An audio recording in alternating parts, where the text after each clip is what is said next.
So today we will be talking regarding the cranial cavity part 1. Actually this cranial cavity is covered in the two lecture, cranial cavity part 1 and cranial cavity part 2.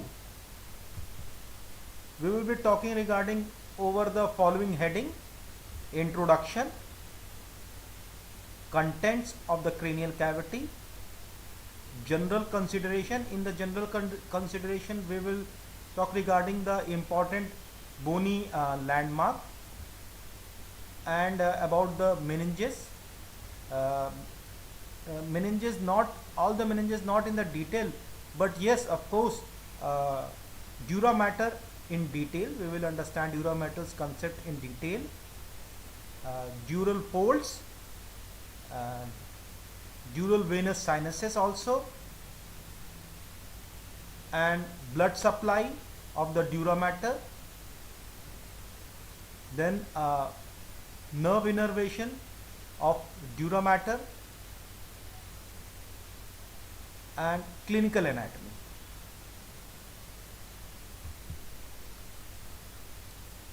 See, this is a lateral view. So already we have seen during the scalp, this is the cranial vault, which is almost very much smooth, and this is convex. This cranial vault make the roof of the cranial cavity. So when we remove this cranial vault and take out the brain, we see this superior view of cranial cavity. This is a superior view of the cranial cavity. This form, this cranial cavity which we see, the superior view, this form the floor of the cranial cavity, and the floor of this cranial cavity is uneven. You can see depression, lots of the depressions here,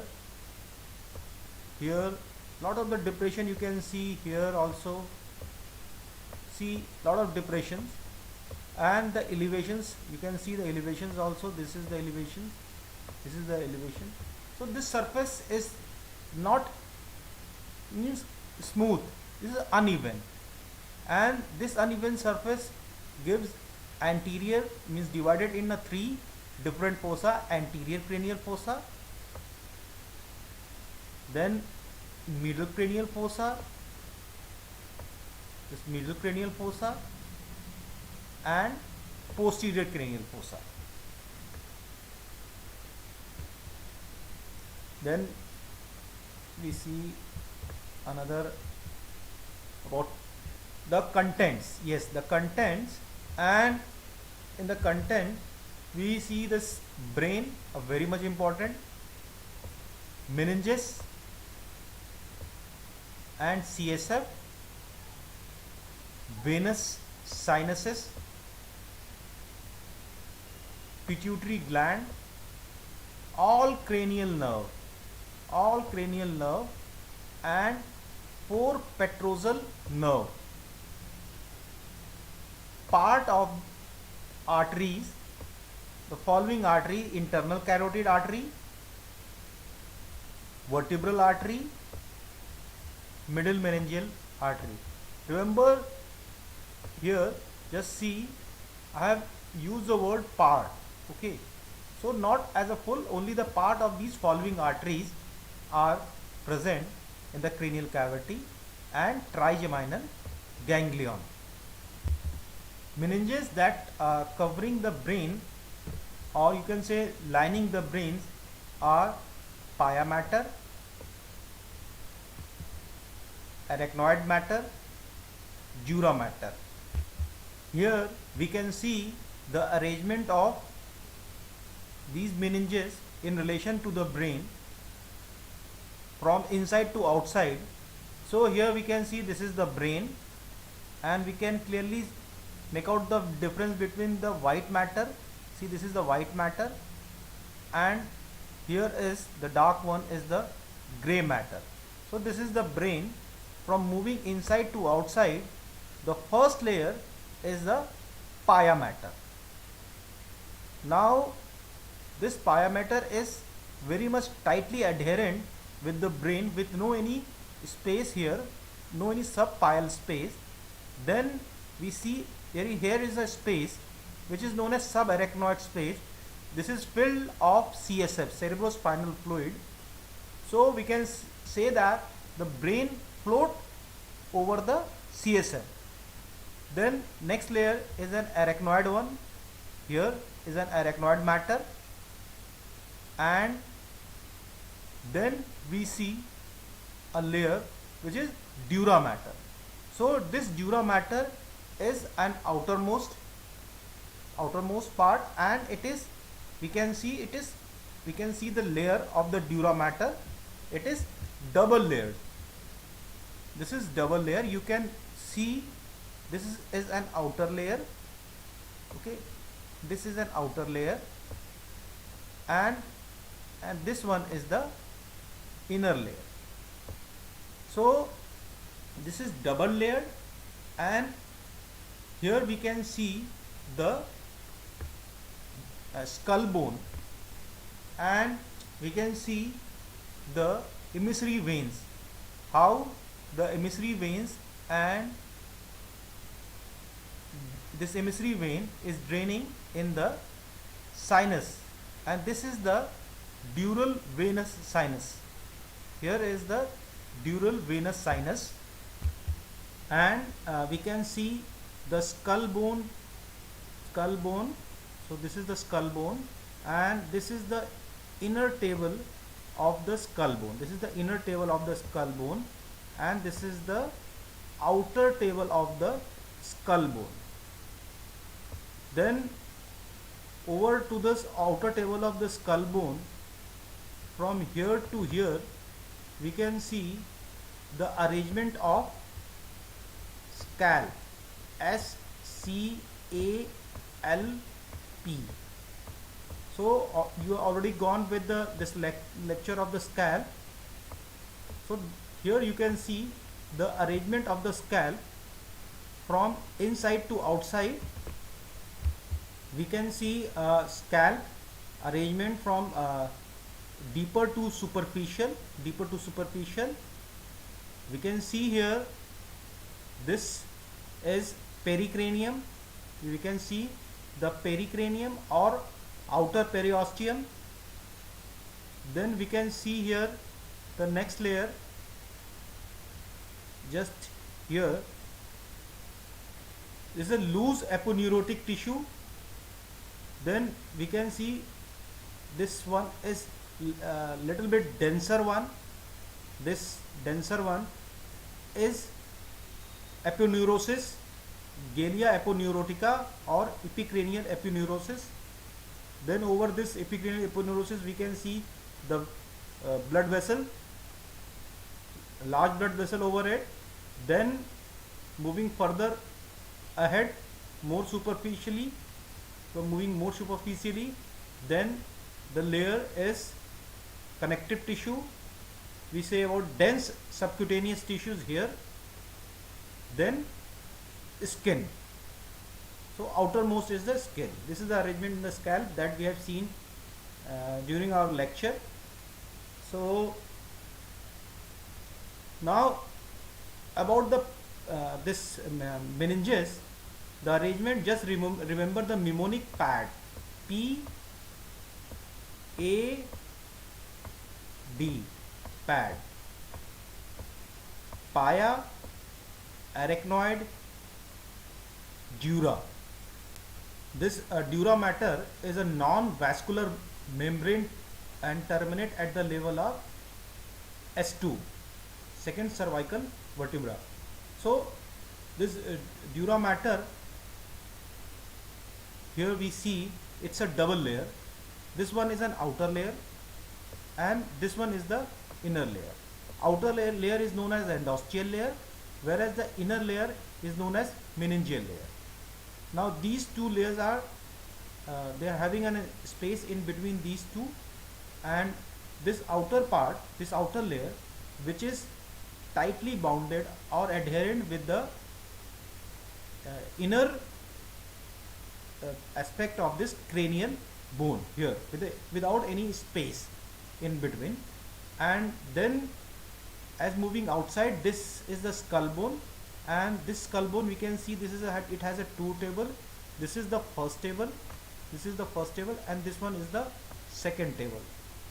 Okay, now further moving ahead, we see here the layers of the scalp from deeper to superficial. We see the layers of the scalp which are arranged in this pattern: pericranium, then loose aponeurotic tissue, then we see aponeurosis, galea aponeurotica, then we see connective tissue, which is a superficial fascia, then skin. This outer layer, which serve as an internal periosteum or an endosteum or endocranium of the skull, whereas this inner layer, this is known as meningeal layer, which surround the brain. The meningeal layer is continuous with the spinal dura mater. These two layers are fused to each other at all places except at where the cranial venous sinuses are present. This outer layer communicate outside of the skull, here from outside of the skull, and continuous with the periosteum lining, of the skull.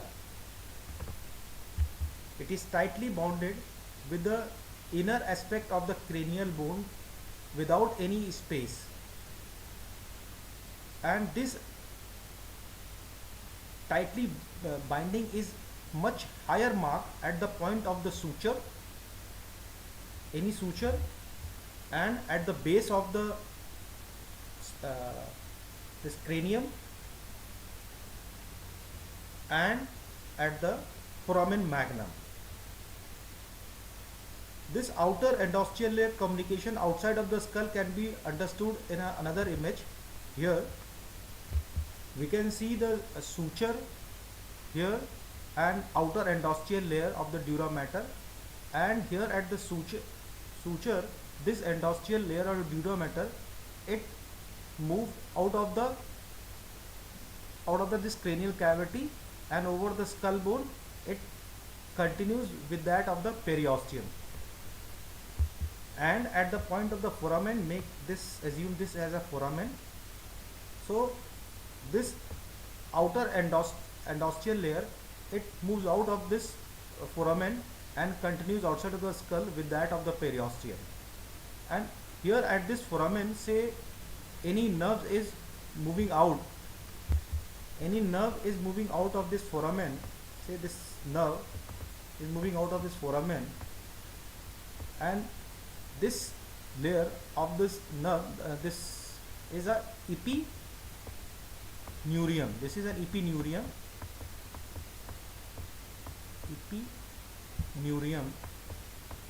So this endosteal layer, when moves out of this foramen, it moves over this, it attaches with this epineurium, like this. It attaches with this epineurium,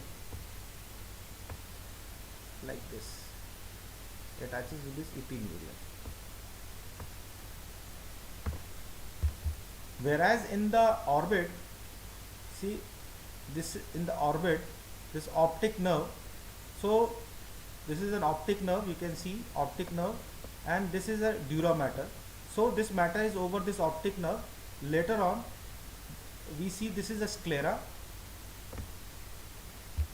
This dura mater adhere with the sclera here. So these are the 3 points where and how this dura mater communicate outside of the cranium. this inner meningeal layer, we can see this inner meningeal layer. Okay, so this inner meningeal layer of the dura mater is, here we can see this is getting folded, and this getting folded and forming the dural fold, and this dural fold divide the cranial cavity into the compartment. You can see how the dural fold is formed. We can see this outer layer of dura mater and this inner layer of dura mater, how this inner layer is getting enfolded and forming the dural fold, and in between this outer layer and between this inner layer, dural venous sinuses form, where in this dural venous sinuses this emissary vein is draining the blood from extracranial to intracranial. And here we can see this is the subarachnoid villi and the granulation, which is formed by the protrusion of this arachnoid matter in venous sinuses, as well as this arachnoid villi get protrude even in the outer layer of dura mater. Function of these villi is reduce pressure in the CNS and absorption of CSF, cerebrospinal fluid. This extradural space is the space between the skull bone and the outer layer of the dura mater, with the outer layer of the dura mater. And you can see like here, like this here. But I said earlier that the outer layer, which is the endosteal layer, it is tightly, or it is fused with the skull bone, so there is hardly any space. But due to some pathology, some space is created between the skull bone and the outermost layer of the dura mater. Outer layer of the dura mater, this space is known as extradural space. Next space is the subdural space.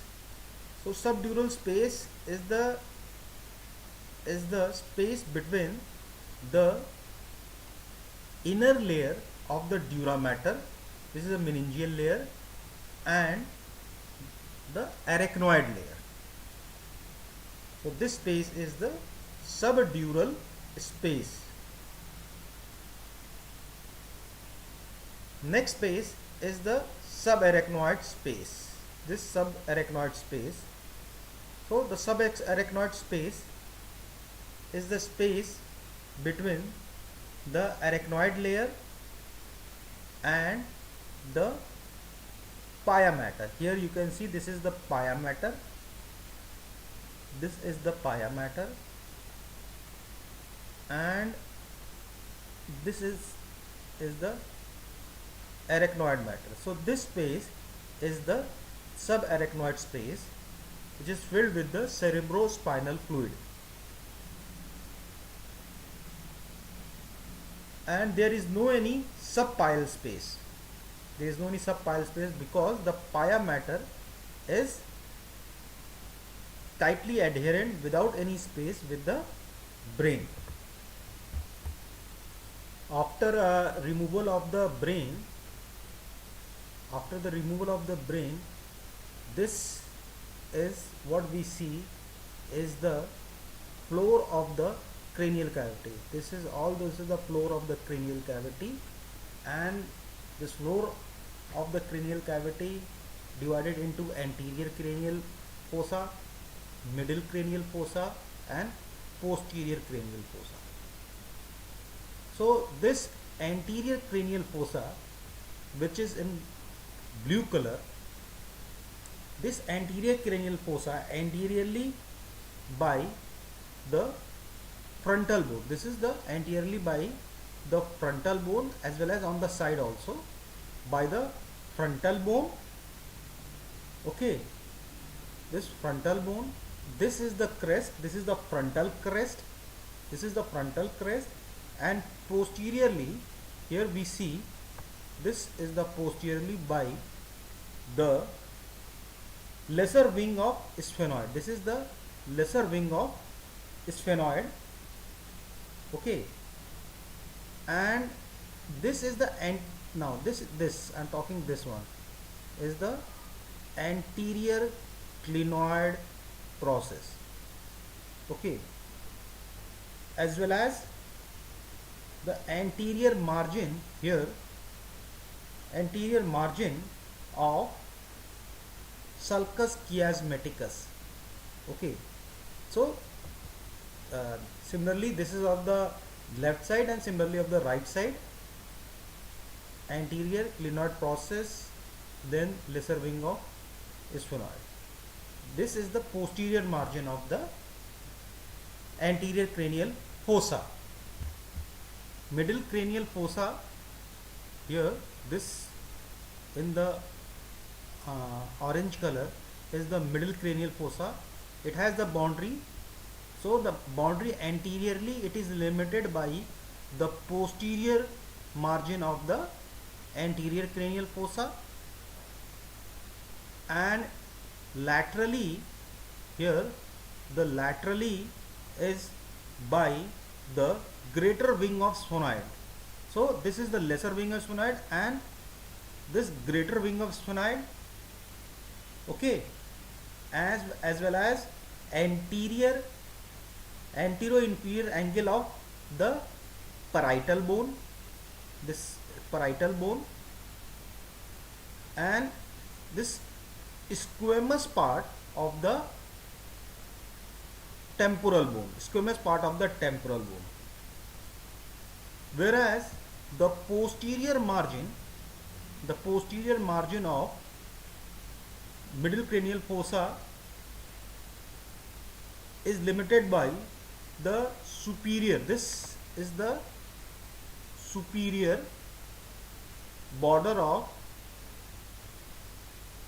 petrous part of temporal bone, petrous part of the temporal bone. Remember the word, because these words will again you will encounter when we will talk about the dural fold, so understand it carefully. So as well as here this one is the dorsum sillae, this is the dorsum sillae, this is of the one side and another again similarly on the other side. Superior border of the petrous part of the temporal bone and the dorsum sillae of the sphenoid. This posterior cranial fossa has a margin, anterior margin is limited by the posterior margin of medial cranial fossa. Okay, and on each side here, on each side, mastoid part of the temporal bone, mastoid part of the temporal bone, mastoid angle of the parietal bone, whereas squamous part, this squamous part of occipital bone, squamous part of the occipital bone, this squamous part of the occipital bone. And here we see this foramen magnum.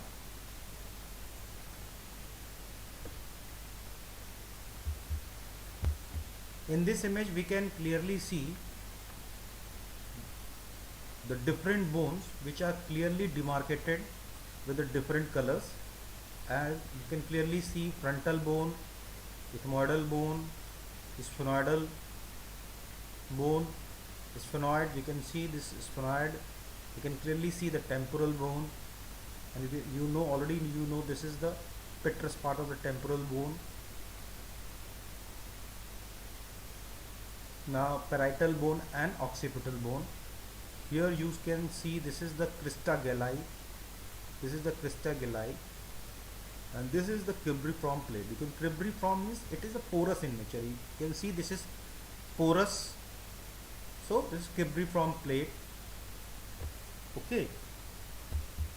This image clearly demarcates all the bones which are forming the floor of the cranial cavity with the bright colors. You can clearly see. You can clearly see the foramens which are present. Okay. So this all is covered by the outer layer of the dura mater. Okay.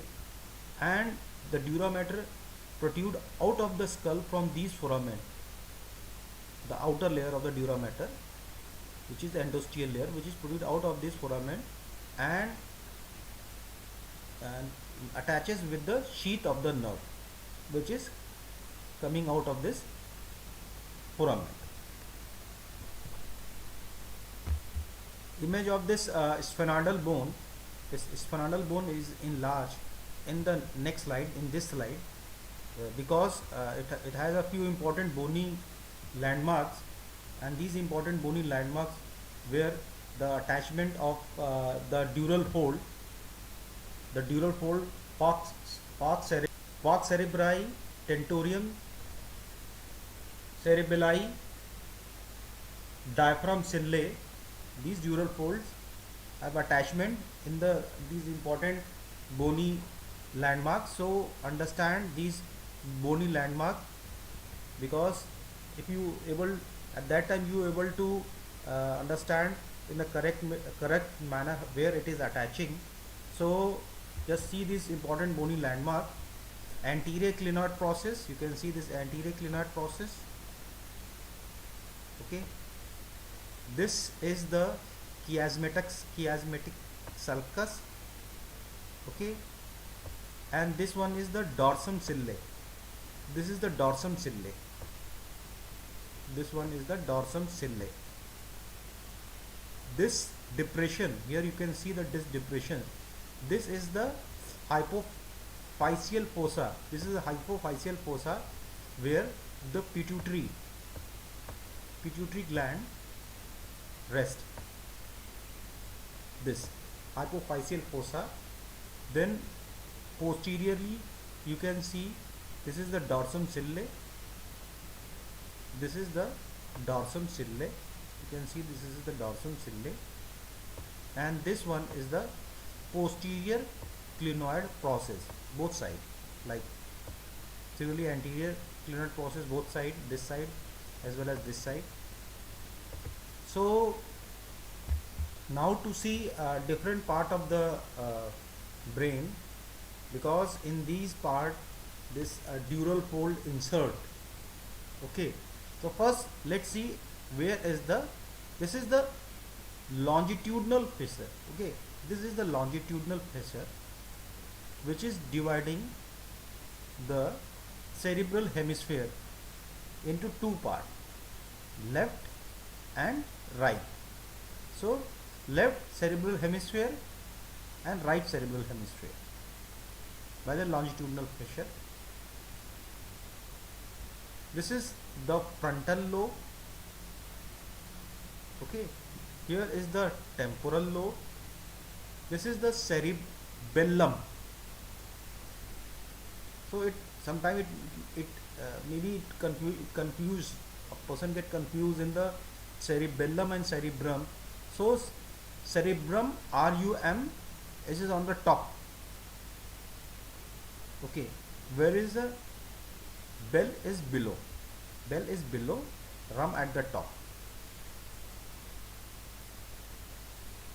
So see here the medulla oblongata, and in this image you can see occipital lobe, and here medulla oblongata. So the dural fold at places the meningeal layer is folded on itself to form the dural fold. So, and after the folding, these foldings are known as falx cerebri, tentorium cerebelli, falx cerebelli, and diaphragm cerellae. This is a coronal section of head and neck. Head and neck.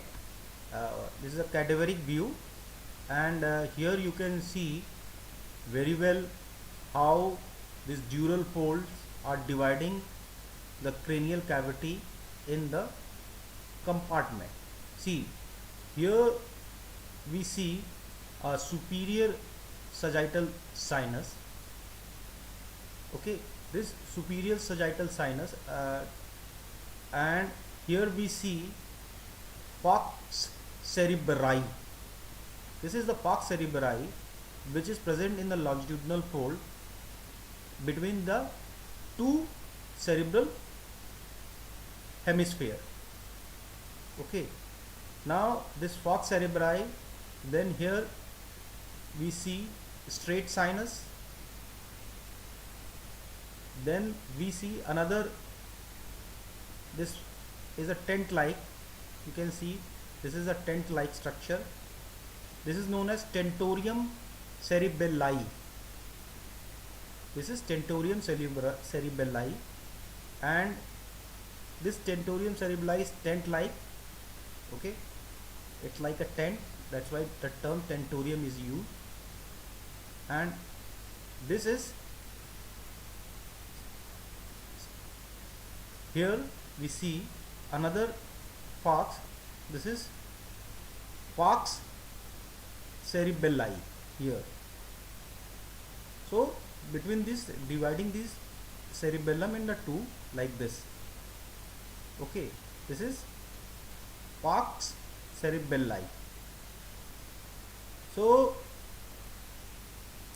in this image we now able to understand how this dural folds dividing the cranial cavity in the compartment. And one important function of this dural fold, these falx, are they hold the parts of the brain together. They are holding the parts of the brain together. Okay, so if any shock or any jerk in any accident, what any force is exerted either from the right side or left side or somewhere else, so these parts they use to hold the different part of the brain together. Okay, we will understand these sinuses, all these sinuses, either superior sagittal sinus, and here this straight sinus, all this sinus in a separate lecture. This transverse sinus here, the transverse sinus, in a separate lecture. In this image, brain is removed. The brain is removed, but the dural folds are intact. You can see the dural folds are intact, and these dural folds are dividing the cranial cavity in the different compartment. So this is the tentorium cerebelli. This is the tentorium cerebelli, and this tentorium cerebelli is dividing the compartment and in two parts. First, the part which is superior to this tentorium cerebelli is known as supratentorial. This is the supratentorial compartment, and the compartment which is below here is known as infratentorial compartment. This infratentorial compartment in the posterior cranial fossa contain hindbrain and the lower part of midbrain.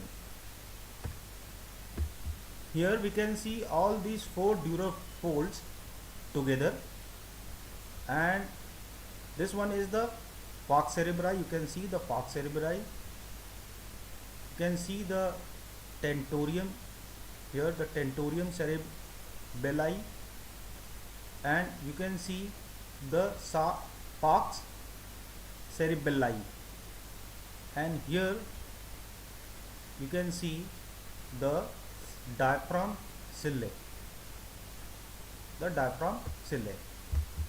These dural fold, these dural folds occupies the dural venous sinuses. So we can see here the dural sinus, superior sagittal sinus, inferior sagittal sinus, straight sinus, transverse sinus, and here is the confluence of the sinus, sigmoid sinus, occipital sinus. So these are the dural venous sinuses. So all these dural venous sinuses occupies the space between this outermost layer of the dura mater, which is known as endosteal layer, and the meningeal layer. So it is occupies between this endosteal and meningeal layer, except two. One is inferior. This is the inferior. You can see here this inferior sagittal sinus and straight sinus.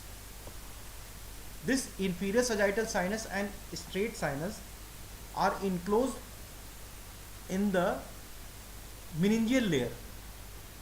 It is enclosed in the meningeal layer, whereas the rest are enclosed between the this outer endosteal layer, this endosteal layer, and inner meningeal layer, this inner meningeal layer.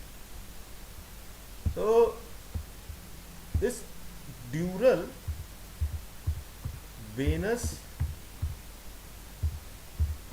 sinuses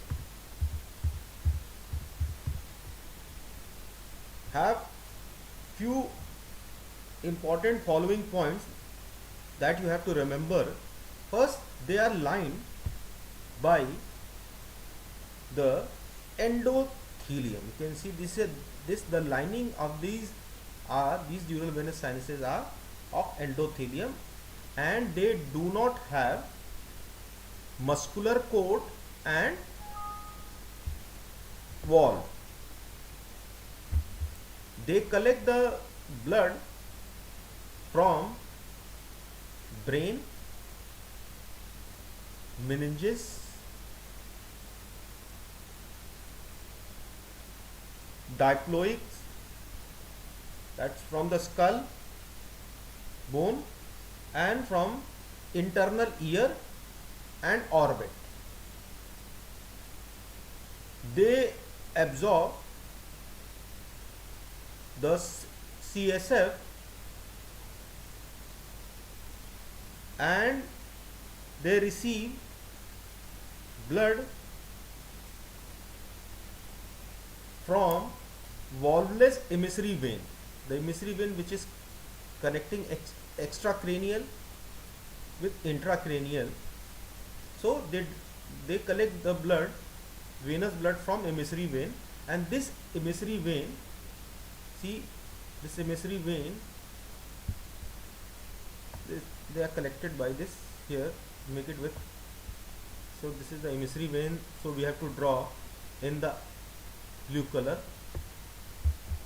This emissary vein which is draining the blood in this, it is also valvulus, and this is also valvulus because just to equalize the extracranial pressure and intracranial pressure. These sinuses are paired and unpaired. So those dural venous sinuses are paired, they are paired as present both on right side as well as on the left side. So they are bilateral. So these dural venous sinuses are bilateral, they are paired, and like transverse sinus, this transverse sinus, sigmoid sinus, cavernous sinus, you will see here the cavernous sinus. Superior petrosal sinus, here you will see on the petrous part of temporal bone. And inferior petrosal sinus, just inferior to this, sphenoparietal sinus, petrosquamous, and middle meningeal. So these are the paired sinuses. And unpaired sinuses are those which are present almost in the median plane. One we see here is the superior sagittal sinus, then inferior sagittal sinus, this straight sinus, where is this one? This is the straight sinus. Here we see straight sinus, occipital sinus, anterior intercavernous sinus, posterior intercavernous sinuses, they are present here, and basilar venous plexus. So what we have seen in Pars cerebri till now, first it is a large and sickled cell.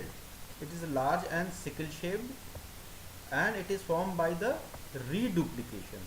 Remember this term, reduplication of inner layer of dura mater, and it occupies in the median longitudinal fissure between the two cerebral hemisphere. Okay, and important feature, first it has an apex which is narrow and is attached to the crista galli. It has base which is broad and is attached to the tentorium cerebelli in the median plane. It has an upper margin which is convex and is attached to the lips of sagittal sulcus on the inner surface of vault of the skull. It has lower margin, is concave and free. It encloses the inferior sagittal sinus in its posterior two-third.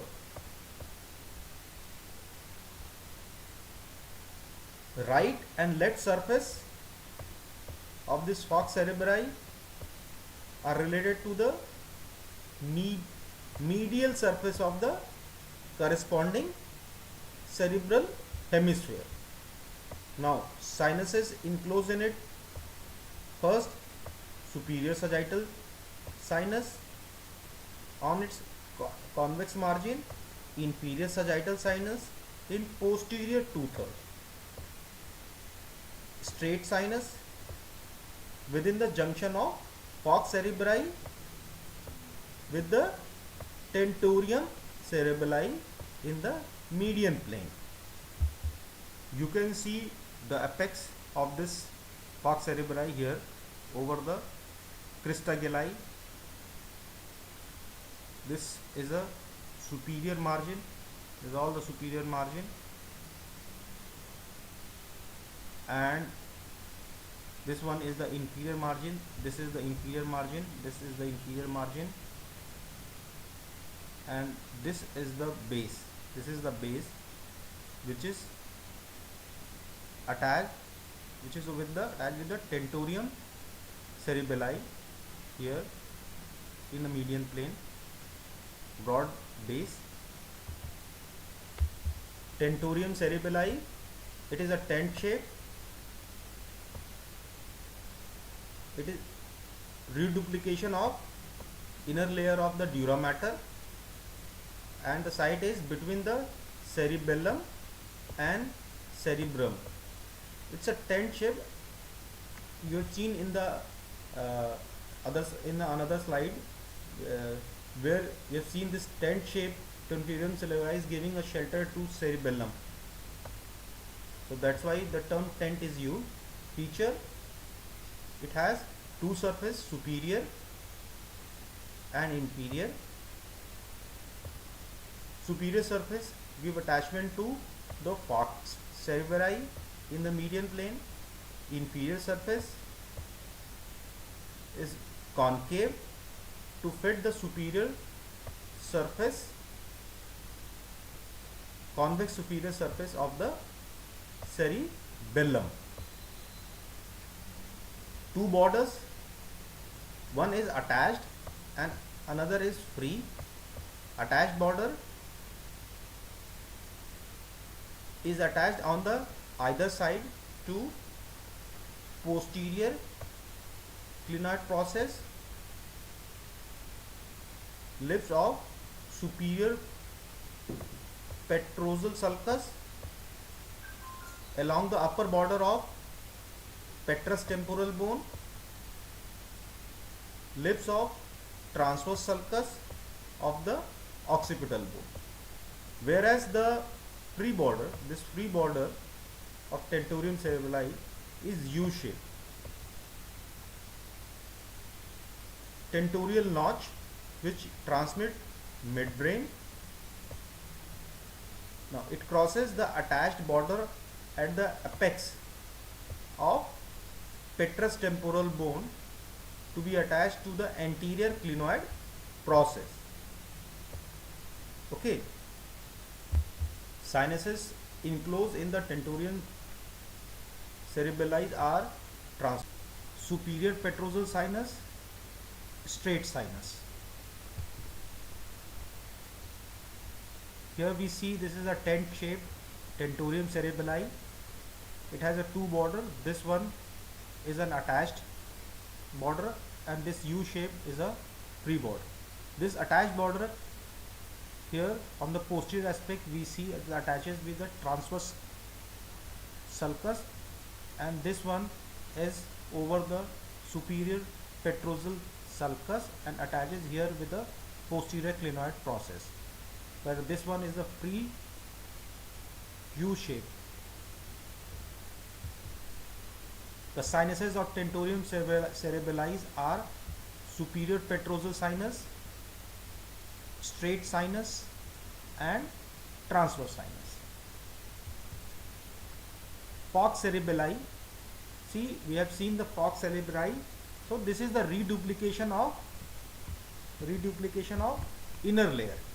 See, inner layer of dura which project forward into the posterior notch of cerebellum. Here on the posterior notch of cerebellum shape, it is inverted triangle. You can see here, we can see this is an inverted triangle like this, and this is an inverted triangle, and this inverted triangle here we see this is the base and this one is an apex. So the base is directed upward and attaches to the here with the tentorium cerebelli in median plane, with the tentorium cerebelli in the median plane. This is the base, whereas the apex is directed downward. Here we see till the foramen magnum. This is an anterior, this is a posterior margin, and this is the posterior margin encloses the occipital sinus, whereas the anterior margin will be like this way. As we see, anterior margin like this will move like this. This is a tentative imaginary diagram. Here I have drawn with the red color. Anterior margin is free and project in the posterior notch of cerebellum. Now sinuses enclosed in it is the occipital sinus. Here we see the sinus which is enclosed in this is the occipital sinus. Make it with a blue color.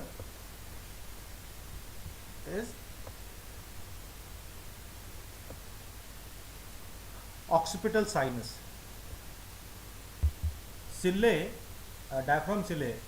Cillae is the depression in the sphenoidal bone and this depression in the sphenoidal bone is to lodge the pituitary gland, You can see this diaphragm cilia here. So this is the nasal concave, and this is an anterior aspect, where this is the posterior aspect. So this green color and this is the black color. So green color lining of the dura mater is an outer endosteal layer of the dura mater, which is tightly adherent with the floor of the cranial cavity here. So this is the green one, which is tightly adherent, and this black color is the inner layer. This inner layer which is running, and this outer layer. So this inner layer here at the point get folded and attached at tuberculum cilia here at tuberculum cilia, and it is getting folded. Then when it is getting folded at tuberculum cilia, it lodges intercavernous dural sinus, which is anterior intercavernous dural sinus, and then later on here at the floor of cilia, again you can see it's a fold, it's moving like this, and it's an intercavernous dural sinus here. Then on the posterior aspect here is the dorsum cilia. Here it is getting attached and getting a fold like this and forming a posterior intercavernous dural sinus. So this diaphragm cilia is a small circular fold of inner layer of dura, which covers the pituitary in the hypophyseal fossa. The attachment, just now we have discussed about the attachment, and the sinuses is intercavernous sinuses.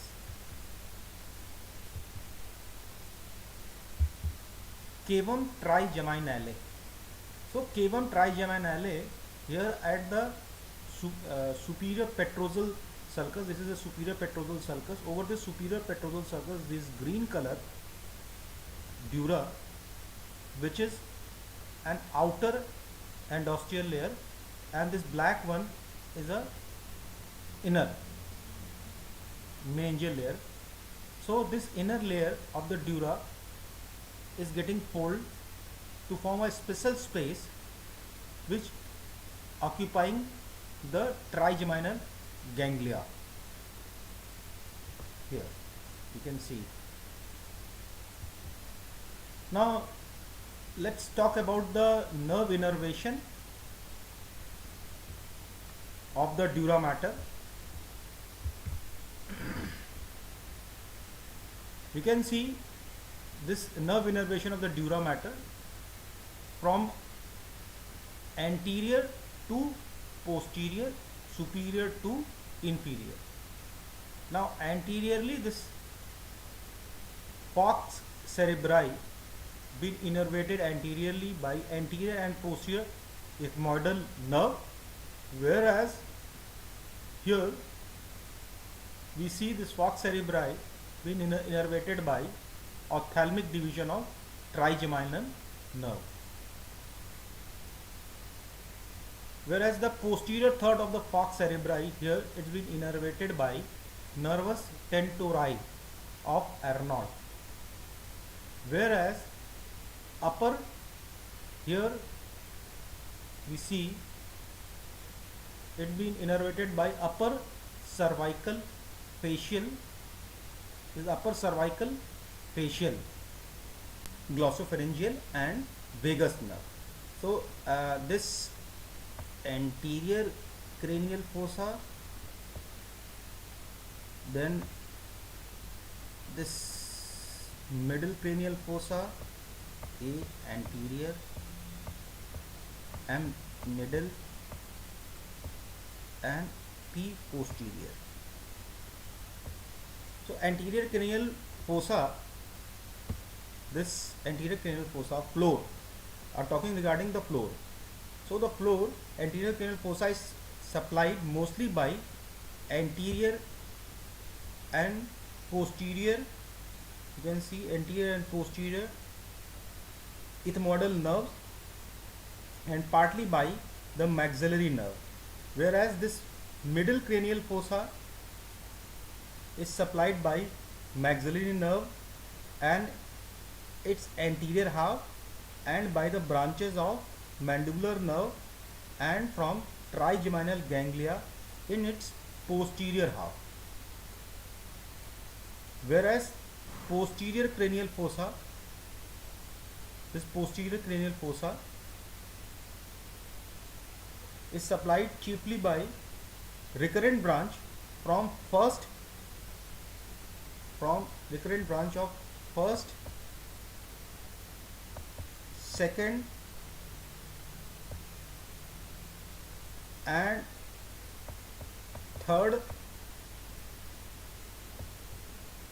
first, second, and third cervical spinal nerve, and partly by meningeal branch of 9th and 10th cranial nerve.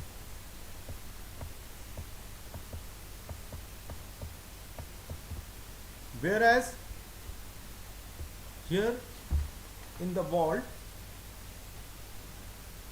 has only few sensory nerve which are derived mostly from the ophthalmic division, of trigeminal nerve. Arterial supply of dura mater. So here anterior cranial fossa, right, A, then this is for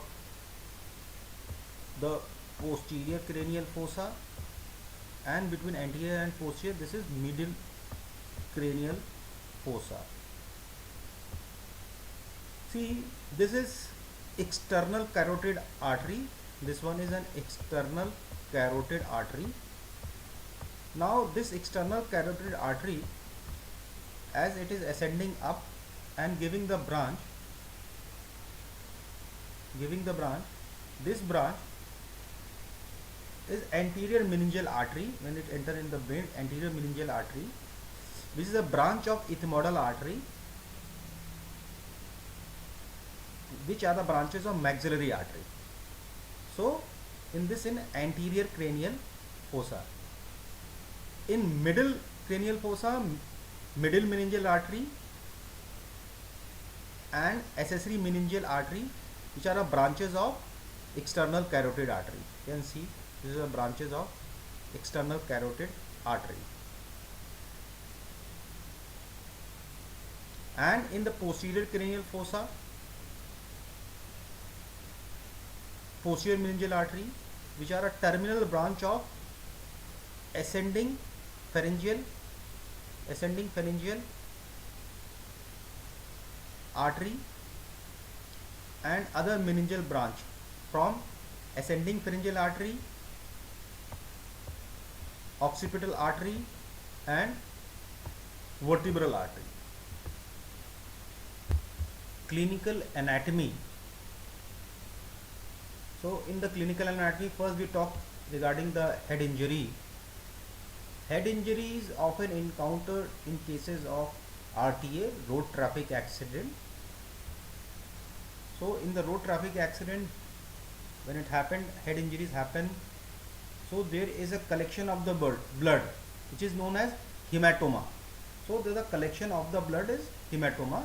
So this collection of the blood, which is hematoma, can be epidural, this is an epidural, or subdural. So if it is epidural, means it is happening in the collection of blood is happening in the epidural space. So this epidural hematoma or extradural hematoma. So the collection of the blood is taking place, and this hematoma, see the RTA, road traffic accident, skull bone is now fractured. You can see the skull bone is fractured. So there is a collection of the blood, and this collection of the blood is arterial blood. This is an arterial blood, and this blood is collected from the injury of middle meningeal artery. Oh, this middle meningeal artery is ruptured or torn, and this middle meningeal artery is present, and mostly this, when this accident happened, in more than 80% cases the injury is over the temporal bone. So here in the temporal bone, in this region is the temporal bone. So as a result, the middle meningeal artery which is moving from this, it get injured. So the collection of the arterial blood take place in this region.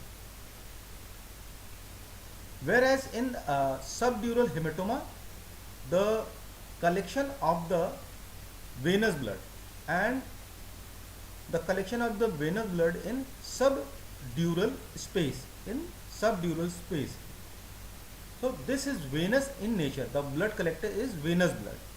So in case of road traffic accident, the bridging veins, see this bridging